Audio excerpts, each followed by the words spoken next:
Alors, bonjour les élèves, bienvenue dans cette quatrième calcul du chapitre 1. Aujourd'hui, on s'attarde sur la multiplication polynomiale.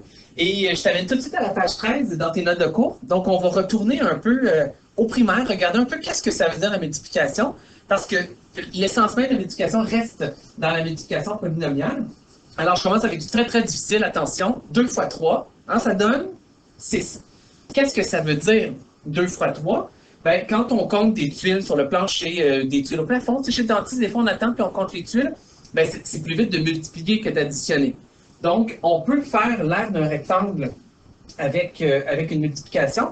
Donc, le fait de faire 2 fois 3, là, je t'ai mis ça sur des axes, un peu comme dans le plan cartésien. Tu vas comprendre pourquoi tantôt, quand on va arriver à la multiplication polynomiale. Donc, on en fait un rectangle.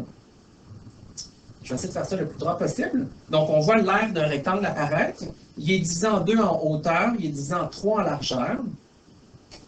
C'est un peu croche, mais on voit ce que ça veut dire. Donc, on se retrouve avec 6 petits carrés unités, exactement la même couleur que les jaunes. Alors, on va aller écrire... c'est ça que je veux ici. On va aller écrire que ça donne 6. C'est facile encore. Donc, si on va voir un peu maintenant qu'est-ce qui arrive avec les tuiles algébriques. Donc là, on a x fois 3. Qu'est-ce que ça veut dire multiplié par 3? Donc, j'ai mis la tuile X, qui est un rectangle vert assez allongé, et on veut la multiplier par 3. J'ai mis 3 termes constants, 3 petites unités. Donc, on peut tout de suite tracer le rectangle que ça donne. On va en haut, ça va jusque-là. À droite, ça va jusqu'ici. On va essayer de faire ça droit. Et ben là, ici, en hauteur, c'est pas du tout divisé, mais en largeur, oui. Donc, je divise en 3. 1, 2, 3. Et on se retrouve avec 3 tuiles identiques. C'est la tuile X. Donc, je vais l'écrire ici, c'est la tuile X une fois, 2 fois et 3 fois. Donc, nous, on va écrire ça 3x. Le coefficient, on va le placer devant la variable tout de suite après. On se rappelle qu'entre les deux, ça veut dire une multiplication, mais on ne l'écrit pas nécessairement. Donc, le fait de faire x fois 3, ça vient tripler la quantité de la tuile verte qu'on avait. Quand on avance un peu, on a... là, ici, j'ai comme amélioré les choses un peu. Bien, améliorer, j'ai peut-être amplifié les choses. J'ai mis des y et des x pour voir qu'est-ce que ça donne. Donc, 2y des deux tuiles roses fois 3x la tuile verte. Donc, je commence par faire le contour du rectangle que ça va donner. Comme ça ici. En hauteur, c'est séparé en plein milieu à cause de la tuile y. Et en largeur, c'est séparé à deux endroits à cause de la tuile x. Et remarques-tu qu'est-ce que ça donne? Est-ce que ça donne une tuile rose? Est-ce que ça a la même forme? Clairement pas. Est-ce que ça a la forme de la tuile verte? Non plus. Là, ici, on se retrouve avec la tuile XY qui était, si je ne me trompe pas, elle était bleue. Alors, j'ai écrit ça bleu. Donc, on se retrouve avec une tuile XY ici, une autre là, une ici, une autre là. Donc, on en retrouve 6. Donc là, la question que je te pose, comment nous, on va faire pour trouver 6? On va-tu compter des tuiles à chaque fois? Non, j'imagine que tu as remarqué, 2 fois 3, ça donne bien 6. Donc, on va pouvoir écrire 6. Et les XY, ben là, on voit que c'est le X multiplié par le Y qui a donné les tuiles XY. Donc, on se retrouve avec 6XY de cette façon-là. Alors, on arrive avec la multiplication avec un polynôme par un monôme. Donc, ici, ça peut être un terme constant. On verra que ça peut être aussi un vrai monôme avec des lettres. Donc, même chose. Donc, je fais tout de suite le rectangle pour voir qu'est-ce que ça donne comme surface. Donc, on voit qu'on a un rectangle un peu allongé. En hauteur, c'est divisé en 2. En largeur, c'est divisé en 2, mais pas de façon égale. Maintenant, il nous reste à reconnaître les tuiles. Est-ce que tu les vois apparaître? Donc, on aurait les deux petits carrés ici, c'est des tuiles 1, les unités, et c'est la même tuile rose qui a été répétée 2 fois. Donc, on se retrouve le y plus 1. Le y a été doublé, donc il y en a 2 des y, et le 1 a été doublé aussi de y plus 2. Donc, est-ce qu'on aura besoin d'études pour faire ça? Je pense pas. Je pense qu'on est capable de voir qu'il y a une distributivité de la multiplication, et le y se double, et le 1 se double aussi en même temps. Donc, jusque-là, on est encore dans le pas trop difficile. Alors, on continue avec le 3y multiplié par y plus 2x, donc un monôme multiplié par un binôme. Je les ai déjà placés sur le plan cartésien. Donc, le 3y, c'est les 3 tuiles roses.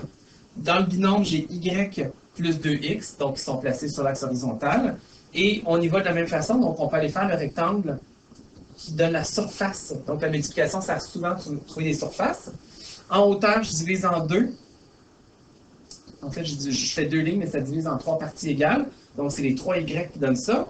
Maintenant, le y du bas aussi me fait séparer ça. Et je peux séparer entre les deux x. Donc là, maintenant, on voit les tuiles apparaître. Est-ce que tu les reconnais? Donc, une tuile y avec une tuile y. Y fois y, ça donne y à la 2. Je pense que tu as raison. Ces tuiles-là sont orange. Je vais prendre la bonne couleur. Orange. On n'écrit pas trop gros. Donc, j'ai des tuiles Y à la 2.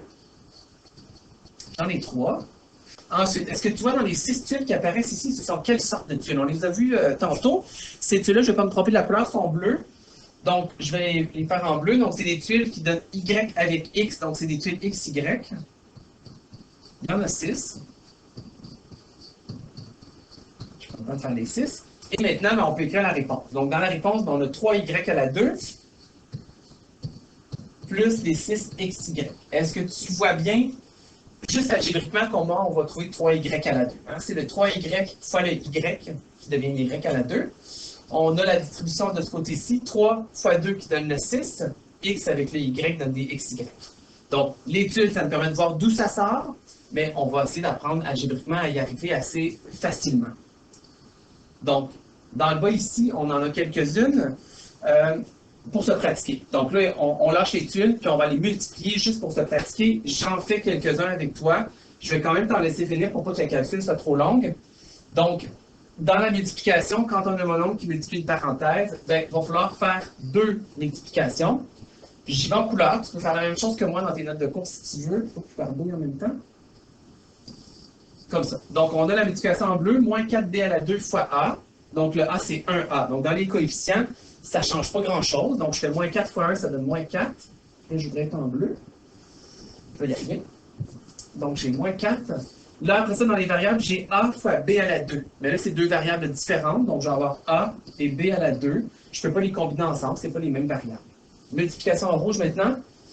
Donc, j'ai moins 4b à la 2 multiplié par moins b. Je commence avec les signes. Moins fois moins dans la multiplication, ça donne un plus. Les coefficients, 4 fois 1, 4. J'ai b à la 2 fois b. Il y en a combien des b en tout? Il y en a 2 ici, il y en a 1 là, donc j'en vais avoir 3. Nous, notre travail, c'est d'additionner les exposants. Donc, j'ai b à la 2 plus exposant 1, ici, qui donne b à la 3. Donc, s'il y avait 2 termes dans la parenthèse, je me retrouve avec 2 termes dans la réponse aussi. Je te laisse faire le D, il se ressemble. Le B, ça se ressemble beaucoup. Je voudrais aller voir le numéro C avec toi. Donc, le numéro C, on a un monombre multiplié par un binôme. Donc, même chose. Donc, on a 2 multiplications à faire. J'y vais en couleur pour que tu vois bien. Donc, première multiplication. Vas-y dans l'ordre pour que ce soit facile pour toi. Coefficient premier. 3 fois 4, ça donne 12. Là, on regarde ceux qui sont en rouge. Les X ensemble, il y en a combien des X? Il y en a 2. Donc, X à la 2. Des Y, il y en a 2. Donc, Y à la 2. Donc là, le 2, je le dis dans mes mots. Mais ce qu'on a fait, c'est qu'on a été additionner les exposants qui sont 1 pour les X, qui sont 1 pour les Y aussi. Donc, c'est ce qu'on a fait. Et la multiplication qui est en vert, ben là, on aurait 3 fois 7, donc 21. Et on regroupe les X. Donc, les X, tu mettrais X à la 3. Y à la 4. Voilà. Et il y aurait le numéro F. Le numéro F, là, on est plus dans les fractions. Hein? Fait que peut-être que ça te semble un peu plus difficile. Rendant sur secondaire 3, il faut que tu dises que des fractions, ce sont des nombres comme les autres. Tu as déjà appris à multiplier des fractions. Donc, ça ne devrait pas changer grand-chose pour nous. Donc là, avant de paniquer, on se dit il y a combien de termes là-dedans? C'est un binombre multiplié par un monombre. Donc, ça veut dire que c'est la même chose qu'ici. On a un monombre multiplié par un binombre. C'est juste qu'il y a des fractions. Donc, ça nous fait quand même juste 2 multiplications. Donc, j'ai celle-là ici que je vais faire en bleu. J'ai celle-là qui est en vert. Donc, on y va avec la bleue en premier. Donc, coefficient premier. 6 fois 1 demi. Tu es capable de me dire la moitié de 6? C'est 3. Et là, on y va lettre par lettre dans l'ordre. Donc, des A, tu en vois combien? Donc, des A, j'en ai 3 ici, j'en ai 2 là. Donc, ça en fait 5 en tout. On additionne les exposants. Les B, j'en ai 4 ici. Pas d'exposants, mais ça veut dire que j'en ai 1. Donc, ça donne B à la 5. C, j'en ai 2 avec 1 là. Ça fait 3. Donc, je vais avoir C à la 3. Première multiplication bleue, elle est faite. En vert maintenant. Donc, on a 6. Là, la fraction ici, ce serait 1 tiers. Donc, le tiers de 6, c'est 6 divisé en 3, ça donne 2. Donc, plus 2. Et on y va avec les lettres. Donc, je pense que tu peux y aller plus vite que moi. Hein? Donc, les A, tu dirais A à la 8, B à la 6. Et qu'est-ce qui se passe avec le C? Il y en a 2 ici qui n'y en a pas là, donc ça reste C à la 2. Donc, A à la 8, B à la 6, C à la 2, et ça donne notre réponse finale. Donc, comme tu vois, c'est pas si pire que ça quand tu as des fractions. Ça se fait quand même assez bien aussi. Puis, tu as aussi l'option de faire des fractions sur ta calculatrice qu'on verra en classe là, pour qu'on puisse t'aider. Maintenant, je t'amènerai tout de suite ici, à la page 15. Et moi, je disparais un peu de ton écran, tu vas m'entendre, mais je vais te montrer un peu comment on fait pour arriver à faire ça. C'est le travail que tu auras à faire avec le portable. Donc, pour essayer de faire des multiplications de binôme par binôme, de trinôme par binôme, qui est un peu plus complexe. On va avoir pas mal de tuiles. Donc, je te montre comment arriver à ça. Moi, j'en fais un, toi, tu en as 4 à faire. Donc, alors, je t'amène sur le site web que tu as déjà utilisé. Donc là, on est dans la multiplication, donc on veut une configuration un peu différente. Alors, première chose, il faut choisir 2 variables. On utilise toujours les X et les Y, donc toutes les tuiles que tu connais apparaissent. On va mettre les labels, les étiquettes pour bien reconnaître les tuiles. On va aller se faire un plan cartésien. Donc, ça nous prend un axe vertical et horizontal, et tu vas devoir les déplacer. Et à plusieurs reprises, tu vas devoir les déplacer, et on va vouloir qu'il y ait les flèches aussi. Donc, j'ai cliqué sur les flèches, donc je me fais un plan cartésien. Et là, dans l'exemple, on a Y plus 3 comme premier binôme à multiplier, et je vais le mettre sur l'axe vertical. Donc, Y, donc je vais venir en placer 1, plus 3, le 3 c'est un terme constant, donc je vais aller placer des petits 1, et quand je vais aller plus vite, je peux utiliser le copier ici vers le haut, 1, 2, 3, qui se rajoute automatiquement placé à la bonne place, on gagne un peu de temps. Le deuxième polynôme, c'était x, 2x moins 2, donc je vais venir placer un x, mais sur l'axe horizontal cette fois-ci, donc je le prends couché, je le copie vers la droite, et ensuite c'est moins 2, donc je vais devoir aller dans les tuiles négatives, placer le moins 2, comme ça, et j'en veux un deuxième. Donc ma multiplication est déjà placée. Ta job, toi, maintenant, c'est de remarquer les tuiles qui apparaissent en plein milieu. Donc, un x fois un y, ça donne un xy, donc je vais venir placer une tuile ici. J'ai un autre x à côté avec un y, ça donne un xy encore. Ensuite, j'ai moins 1 fois y, donc ça me donne une tuile moins y, donc je vais devoir la placer en rouge. Je vais en placer une deuxième juste à côté, donc je vais la copier. Et là, il me reste la rangée au-dessus. Donc là, je recommence. Donc, j'ai x fois 1, ça donne x. Donc, je peux la placer ici. À côté, j'ai encore la même chose, donc je peux copier vers la droite. En haut, c'est la même chose, donc je copie vers le haut encore. Je peux aller à gauche et je descends. Donc, je viens de remplir une bonne partie du rectangle.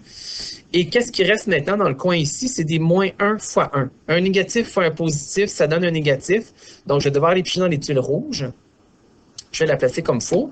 Et tout ce qui reste maintenant, c'est des moins 1. Donc, je vais venir remplir le reste de moins 1. Et là, maintenant, j'ai ma réponse. Donc, toi, il va te rester à tes réponses. Tu vas les découper comme la dernière fois. Donc, tu devrais trouver la bonne réponse. Donc, là, j'aurais 2xy plus 6x moins 2y moins 6. Ce serait ma réponse complète. Et tu l'as décrite à la page 15. Donc, maintenant, à toi de jouer. Il t'en reste 4 à faire dans la page 15 que tu as reçue.